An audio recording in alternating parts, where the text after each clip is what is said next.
What parenting trend you disagree with? I guess this is kinda specific, but my son is autistic, so it applies to me. I hate the autism mom thing.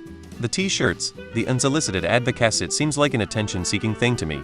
My kid has autism, ADHD, and anxiety, and it takes approximately 5 seconds of being around him to notice.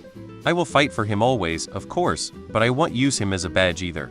I won't hide his diagnosis from him, but I won't let him use it as an excuse either. And some of those shirts get borderline threatening too if you want to know fear. Fight an autism mama bear or something like that. Making your child's entire identity revolve around their extracurricular activities.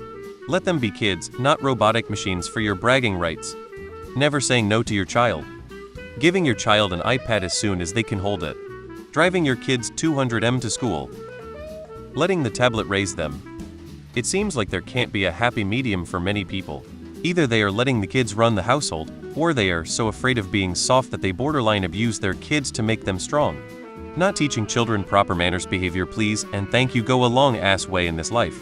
Also not helping kids with conversation skills. Conversation usually goes back and forth, with no phones involved. Child vlogging. It's a bit weird tbh, and I feel like things are gonna go to shit for the parents when the kids become adults. The lack of discipline and manners taught to the kids. I get soft parenting, I'm on board with no hitting and all of the abuse, but kids still need to learn boundaries about what they could and couldn't do. I hate when people dress up their baby girls in outfits a woman should be wearing, like there are little girls' outfits that are adorable and meant for a little girl. But no little girl should be wearing a bodysuit and ripped jeans or a crop top and low-rise bell-bottoms. It gives me the creeps. I can't stand putting kids in sports activities these days and pushing them to become athletes. It is one thing to expose your kid, they enjoy it, and you let them keep doing it. It is a completely different thing when you see kids in elementary school playing in every league their parent can enroll them in and doing training camps. If they are really good and you give them the tools, okay. But if your kid is mediocre at best, then you are setting them up for disappointment. Helicopter parenting, or whatever you want to call it. As a child that was sheltered and despite my wishes, parents would always intervene and I became way too reliant on that. Wasn't until my mid-20s that someone helped me realize what was going on and I had to relearn how to live basically. Sure, my parents did what they thought was best, it ended up really screwing me later in life, and I'm still in the process of figuring out what it means to be independent and how to fight for myself. The sad beige mom trend. If you want to make the rest of your home sad and beige, that's up to you. But my God, please let your child's nursery have some color for their own development and well-being. Living vicariously through your kids.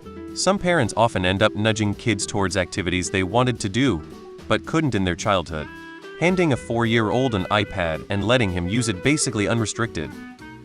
Giving your kid a tablet as a substitute for attention. The amount of surveillance, tracking apps, and more that parents have on their kids.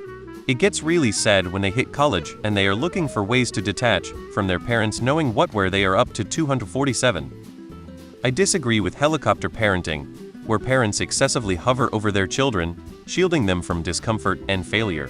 This approach can hinder their independence and resilience. Children need the freedom to explore and learn from their mistakes to become confident individuals. Guidance and support are essential, but children also need space to grow on their own. The trend of giving kids iPads and other technologies so they don't need to parent.